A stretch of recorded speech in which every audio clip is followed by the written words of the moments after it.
Hello mga kababayan, this is Brian and you are watching again my short vlog. And for our today's short episode, ayan, since wala pa tayong upload sa ating channel, okay, I decided na maggagawa na lang tayo ng mga shorts. Yes, katulad sa mga ginagawa ko sa mga ibang platforms, sumasagot ng mga tanong patungkol sa buhay dito sa Croatia. So sagutin natin ang tanong ni Raj Conson 2912 sa YouTube, ayan.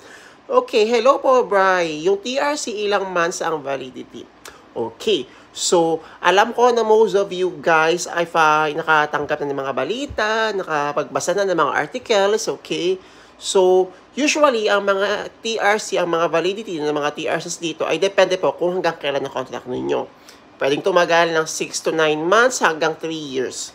Okay, maximum 3 years. But let's say kayo po ay yearly job, hindi po mandatory na ang ibigay sa inyong validity ng TRC ay 3 years. It's always up to your employer kung ang ibibigay niya ay 1 year, 2 years, 3 years, basta maximum ay 3 years based sa knowledge ko. Kung kayo ay seasonal, pwedeng 6 months, 9 months, 1 year. Okay? So, yung renewal ninyo will depend kung ano man ang pag-uusapan ninyo ng inyong mga employers. Okay? So, I hope nasagot ko po ang inyong mga katanungan. And if you have any more questions, i-comment nyo lang sa vlog na to at sagutin natin yan through shorts. Di ba gusto nyo, no? O, ayan. So, again, thank you so much po sa lahat naman na patuloy na nagsusubscribe at sa mga hindi po nag-i-skip ng ads sa mga videos ko dito sa YouTube. See you soon po here in Croatia. Ciao!